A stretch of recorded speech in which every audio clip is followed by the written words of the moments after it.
Bonsoir et merci de la fidélité à la quinzaine du Palais 11e numéro dont voici le sommaire. La jeunesse burkinabé s'invite dans le processus de réconciliation nationale et le sous-emploi des jeunes, une autre préoccupation exprimée de vive voix au président du Faso. Depuis Koudgou, les échos du Forum national des jeunes 2021.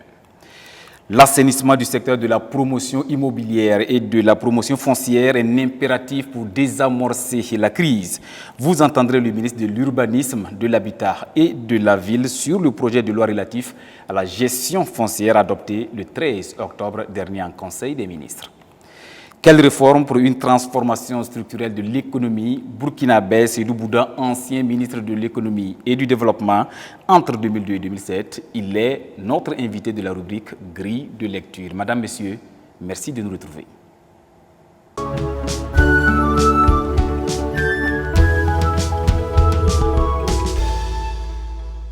À la une, un face-à-face entre le président du Faso et la jeunesse burkinabé, des échanges directs pour faire bouger les lignes.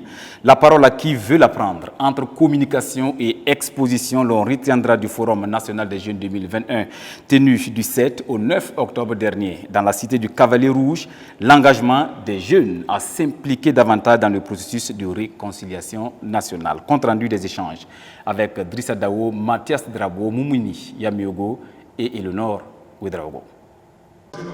Ils sont jeunes, filles et garçons venus des 45 provinces du pays.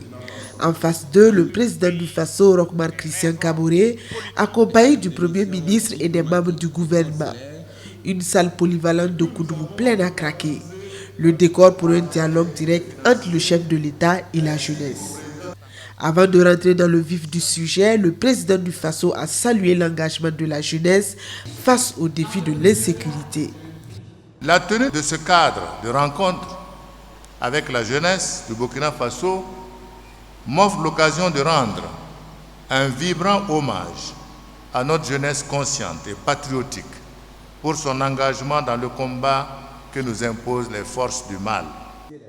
Tour à tour, les représentants des jeunes des 13 régions se sont succédés pour exprimer au chef de l'État leurs préoccupations pour leur pleine participation à la construction du Burkina Faso. En réponse, les membres du gouvernement ont décliné les différents programmes pour améliorer les conditions de vie des populations et booster l'employabilité des jeunes. Réaffirmant son engagement à conduire à bien le processus de réconciliation pour un Burkina stable au profit de la jeunesse, Roch-Marc Christian Kaboré a interpellé les jeunes sur leurs responsabilités dans le combat que mène la nation contre le terrorisme. Nous avons cette volonté de faire aboutir cette réconciliation avec un vrai pardon qui permette à chacun de vivre librement et tranquillement au Burkina Faso et qui vous permette, vous, la jeunesse, de ne pas porter des sacs que nous on a portés, vous laissez. Vous devez vous débarrasser et regarder de l'avenir. Avant de quitter Koudgou, les jeunes se sont engagés à soutenir les forces de défense et de sécurité sur le terrain de la lutte contre le terrorisme et à accompagner le processus de réconciliation en cours dans notre pays. Après 3 mois de vacances, vient la rentrée des classes dans les différentes juridictions du Burkina Faso. C'était le 1er octobre 2021 au cours d'une audience solennelle de rentrée 2021-2022 en présence du chef de l'État garant de l'indépendance du pouvoir judiciaire. Explication de Mathias Drabo, Lassane Ouedraogo et Mawa Ien.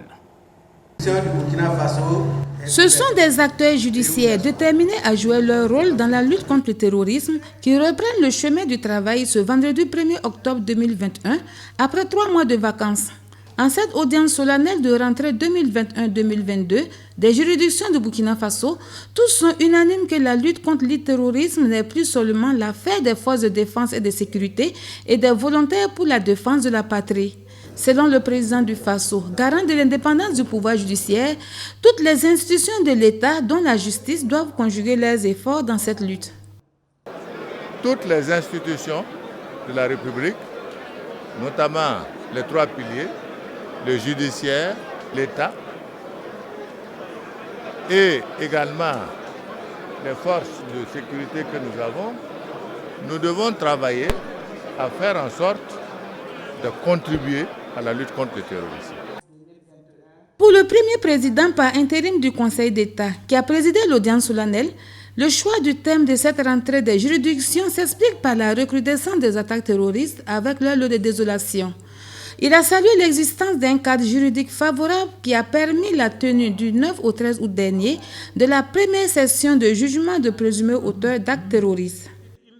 Ouagadougou s'apprête à accueillir du 29 novembre au 1er décembre prochain une conférence internationale sur les sciences et la diplomatie, annonce faite par voie de presse le 12 octobre dernier. Au moins 500 participants attendus en présentiel ainsi que des invités en ligne. À l'initiative du président du Faso, cette conférence se tiendra sous le thème Nexus, sciences et diplomatie, accélérer la transformation de l'Afrique par l'innovation technologique. Les enjeux de la rencontre avec Drissa Dao, Lassane Ouedraogo et Eleonore Ouedraogo. Nous ne pouvons pas ignorer ce qui a été fait. La conférence internationale Sciences et Diplomatie est un rendez-vous majeur qui entend s'inscrire dans l'agenda mondial en réunissant à Ouagadougou et autour de la même table des sommiteurs du monde de la science, des universitaires et des diplomates pour échanger sur les grands défis qui se posent aux pays africains. Pour le président du comité d'organisation, Bissiri Joseph Sirima, cette rencontre de haut niveau est une initiative du président du Faso, appuyée par le docteur Lassana Zerbo, secrétaire exécutif émérite de l'organisation du traité d'interdiction complète des essais nucléaires. Selon le docteur Zerbo, il s'agira de mettre la science et l'innovation au profit du développement du continent africain. Il est important que nous amenions les scientifiques qui sont reconnus, nous avons des scientifiques mondialement reconnus au Burkina ici, à s'asseoir sur la même table avec ceux qui font et prennent les décisions. C'est de ça qu'il s'agit. Il faut faire en sorte qu'il y ait un lien étroit entre la communauté scientifique et la communauté diplomatique pour amener à prendre des décisions adéquates pour faire face aux problèmes nationaux. La conférence réunira aussi bien en présentiel qu'en ligne plus de 500 participants, des scientifiques, des diplomates, des politiques, des chefs d'entreprise et des représentants des institutions sous-régionales et internationales. Madame Josiane Yagibou, membre du comité d'organisation et représentante résidente de l'UNFPA au Togo, a invité ses sœurs à s'intéresser plus à la science pour prendre part activement à la transformation des pays africains par l'innovation technologique.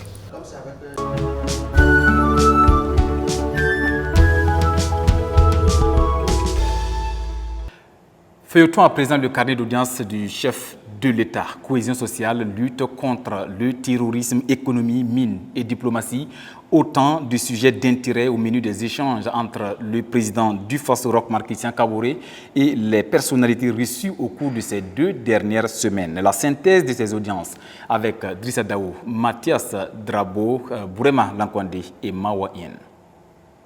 Le président du Faso, Roch-Marc Christian Kaboré, a accordé une audience à la fondatrice du lycée Georges et de l'Institut de technologie de Burkina basé à Koudougou, Suzanne Pert. Accompagnée des membres de l'ONG Weston Stewart Institute, elle a informé le chef de l'État de la sortie de la première promotion de cet institut baptisé Roch-Marc Christian Kaboré. Selon le représentant pays de l'ONG Weston Stewart Institute, Désiré Marie Yamego, le choix du chef de l'État se justifie par la pertinence du Plan national de développement économique et social PNDS qui répond à l'idéal de l'Institut. Suzanne Pert a également évoqué avec le chef de l'État la conférence exécutive de l'éducation, une rencontre qui regroupe près de 200 leaders dans le monde pour discuter de tous les sujets importants comme le e-gouvernement, l'intelligence artificielle et la télémédecine. En fin de mission au Burkina, l'ambassadeur de la République de Côte d'Ivoire, Capélétien Soro, est venu faire ses adieux au président du Faso. Le diplomate ivoirien a saisi l'occasion pour traduire sa gratitude au président Roch-Marc Christian Kaboré et remercier le gouvernement et le peuple burkinabé pour tout le soutien dont il a bénéficié pendant les 5 années passées au Burkina. Selon Capélétien Soro, la Côte d'Ivoire et le Burkina s'entendent très bien et regardent dans la même direction car les relations entre les 2 pays sont au beau fixe. Il s'est réjoui des différentes rencontres entre les autorités des 2 pays à travers le traité d'amitié et de coopération qui a renforcé l'intégration entre les 2 peuples et favorisé les échanges économiques.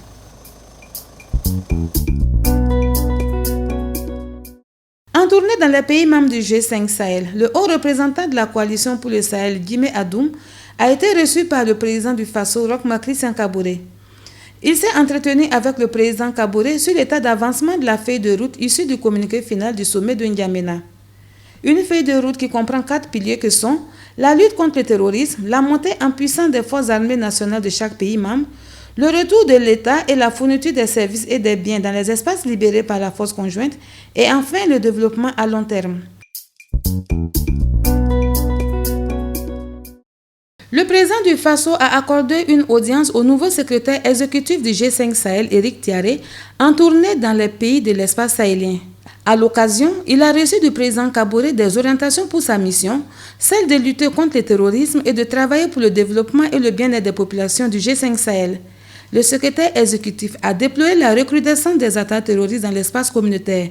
Éric Thiaré a rappelé le travail fait par le commandant de la force conjointe basée à Bamako pour parvenir à la victoire contre le terrorisme.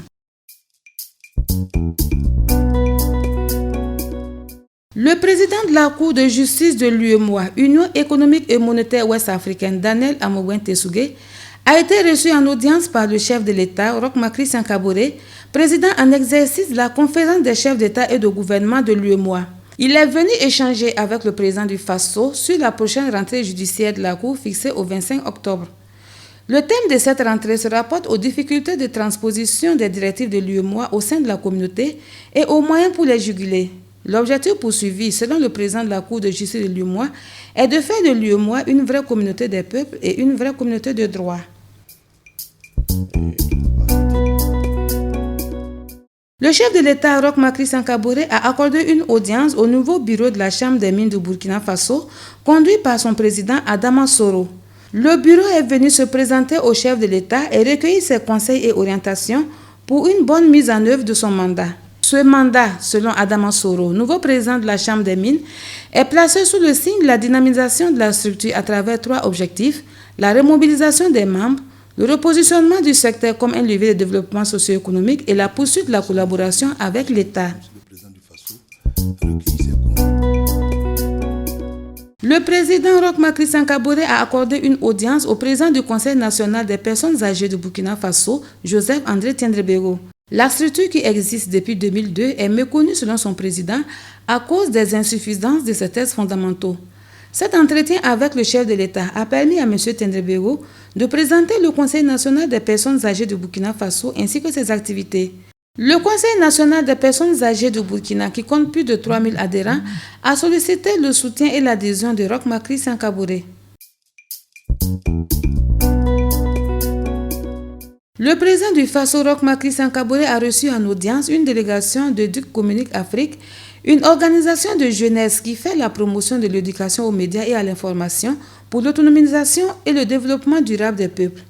La délégation est venue solliciter le haut patronage du président du Faso pour l'organisation d'un forum des jeunes du G5 Sahel en faveur de la paix et de la sécurité en Afrique.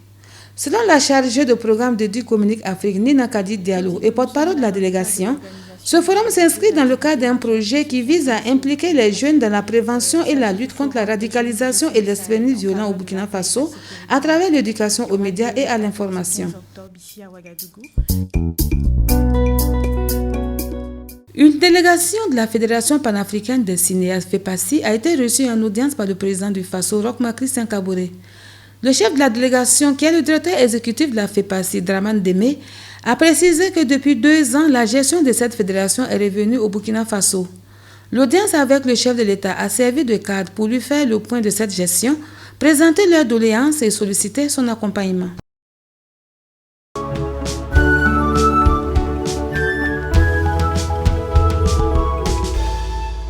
Dans les dossiers du Conseil, nous nous intéressons à la promotion immobilière et à la promotion foncière au Burkina. Un projet de loi relatif a été adopté le 13 octobre dernier. Quelle sera sa contribution à l'assainissement de ce secteur? Avec le ministre de l'Urbanisme, de l'Habitat et de la Ville, nous évoquerons également les perspectives de son département. Maître Benwende Stanislas Sankara. Les insuffisances de la loi 057 de 2008 sont très nombreuses, très multiples, mais la première insuffisance qui est fondamentale, c'est le fait de permettre à un promoteur immobilier d'exercer également la promotion foncière.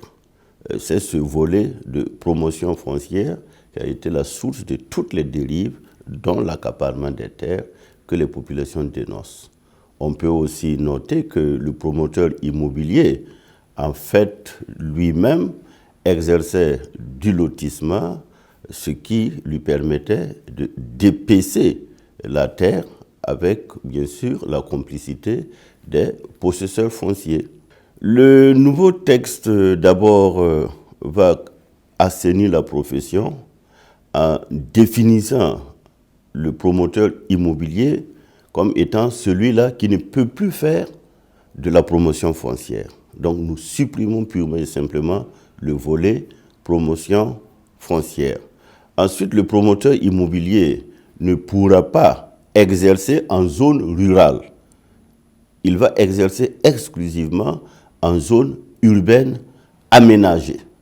Donc il ne pourra plus, en tout cas, faire de l'accaparement, notamment des terres rurales, que les populations, notamment les paysans, déplorent.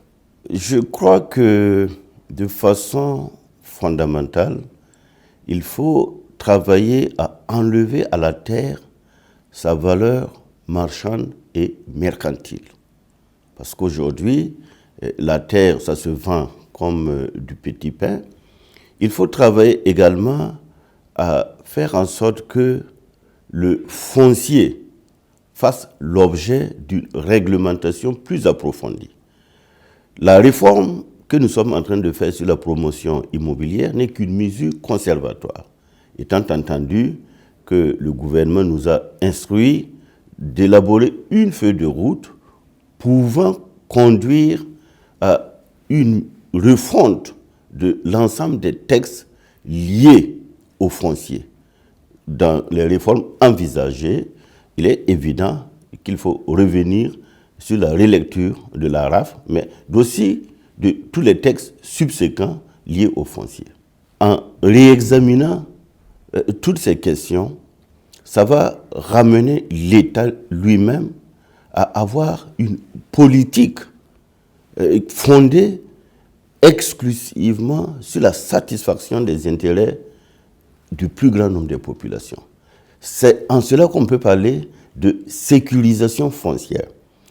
Ma feuille de route et les orientations données par son Excellence, Monsieur le Premier ministre et le chef de l'État sont claires. Nous avons 6 projets phares et l'un de nos grands projets, c'est par exemple la restructuration des quartiers non lotis. Et cela ne va pas concerner seulement Ouagadougou, mais les 13 chefs-lieux de région, plus la ville de Puitenga. Nous avons aussi développé auprès de nos partenaires techniques et financiers un partenariat parce que le logement coûte cher et il faut le financer. Donc nous avons l'appui de ONU Habitat, nous avons l'appui de l'UEMOA, nous avons l'appui de Shelter Afrique et bien sûr nous allons compter sur le partenariat privé, mais avec des promoteurs sérieux, sereins, qui peuvent véritablement investir dans l'habitat. Nous invitons les populations à plus de civisme et à défendre leurs propres intérêts. Il ne faut pas brader les terres à tout venant parce qu'on se dit pauvre. Maître Benouendé Stanislas Sankara, le ministre de l'Urbanisme, de l'Habitat et de la Ville, sur des propos recueillis par Drissa Dawo, Mathias Drabo, Moumini Yamiogo et Jérémy Siekloubali.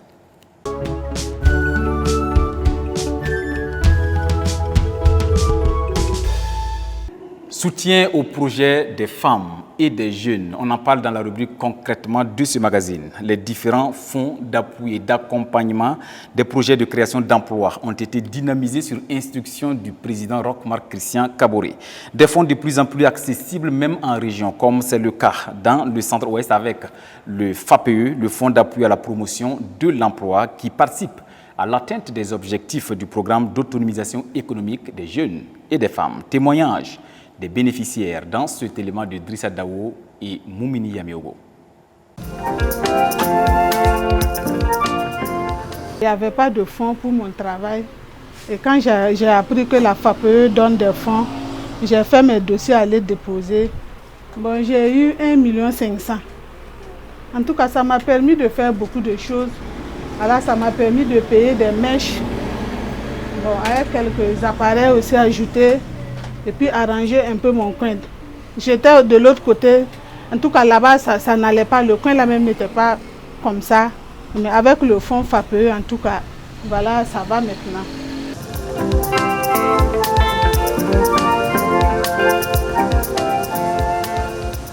Je voulais le financement. Je suis allé voir les agents de la FAPE. Maintenant, bon, ils m'ont montré les conditions. J'ai envoyé les dossiers. Et puis vraiment, ils m'ont financé. Voilà, une hauteur de 3 millions. Je vois que ça m'a beaucoup aidé. Ça m'a beaucoup aidé. Grâce à la FAPE, j'ai pu faire un deuxième magasin. Donc avant nous étions 2, mais actuellement nous sommes jusqu'à 6.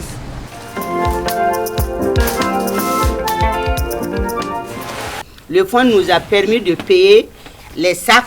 L'habitude, on ne paye jamais 10 sacs de noix de néré. Mais cette année, à cause du fonds, on a payé 10 sacs de noix de néré. Et on a commencé à produire comme ça. C'est grâce à ce fonds qu'on a eu les moyens pour faire ce travail. Les femmes sont vraiment contentes de l'apport du fonds du FAPE parce que ça leur a permis vraiment d'avoir plus de motivation parce qu'elles produisent, elles travaillent. Il n'y a plus de repos, elles travaillent régulièrement.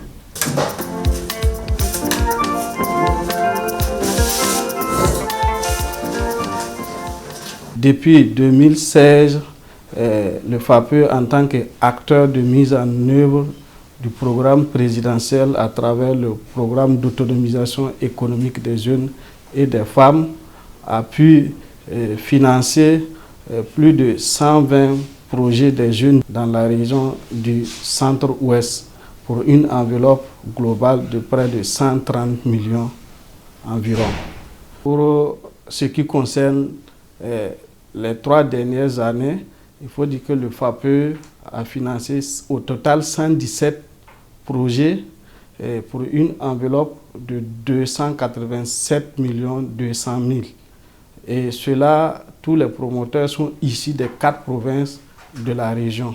Le financement de ces 117 projets a permis de créer, en termes de création d'emplois, 183 nouveaux emplois et consolider 1084 emplois au niveau de la région du centre-ouest.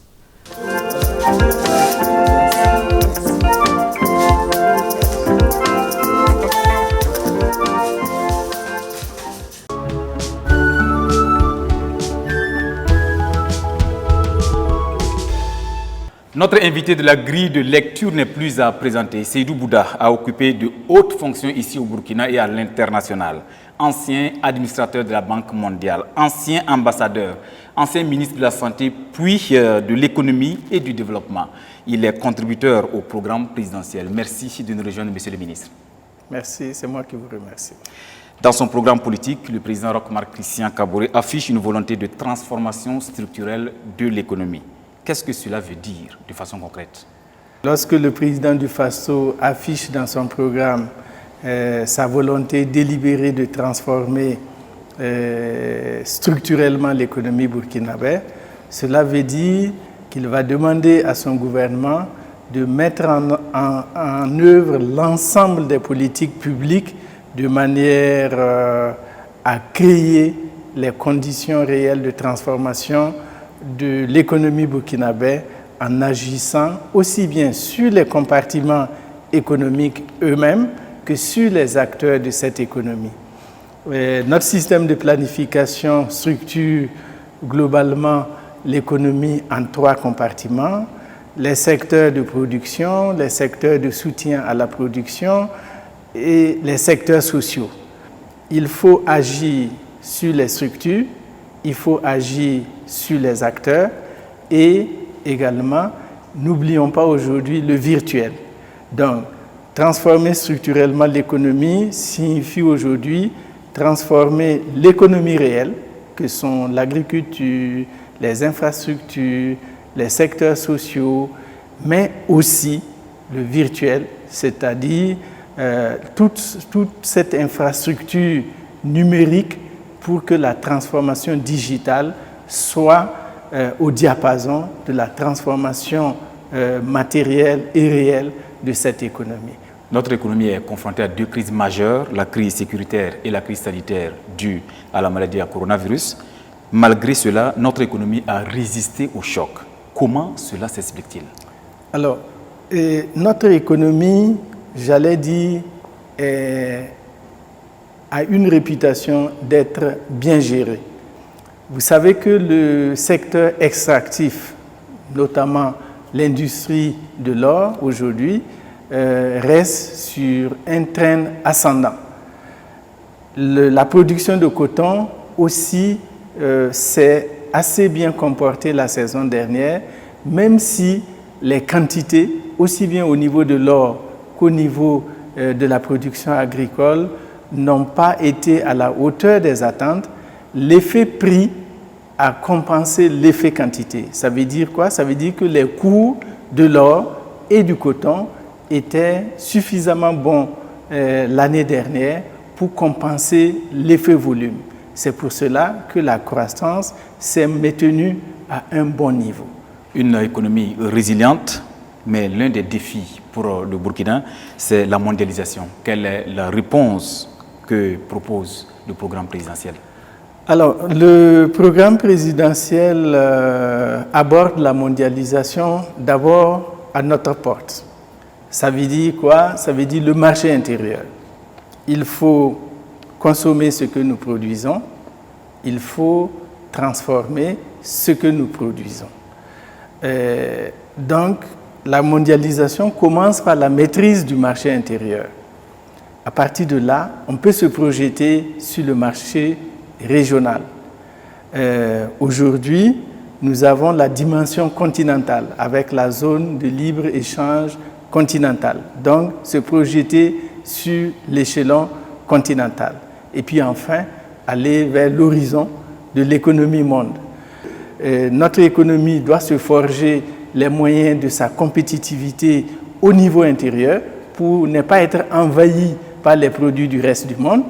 Ensuite, trouver une percée au niveau régional où nous allons prendre des parts de marché. Enfin, au niveau continental, où nous allons également trouver nos niches à ce niveau. Et au niveau mondial maintenant, nous allons également trouver nos avantages comparatifs tels que cela se passe aujourd'hui. Au moins, il y a deux produits phares qui sont déjà sur le marché mondial aujourd'hui, c'est l'or, c'est le coton. On pourrait ajouter les produits du cru comme le sésame, comme la noix de cajou ou les produits animaux qui sont à la conquête des marchés régionaux. Monsieur le ministre, merci pour ces éclairages sur les réformes à opérer pour booster l'économie burkinabé. Merci. Merci beaucoup de m'avoir invité. Merci.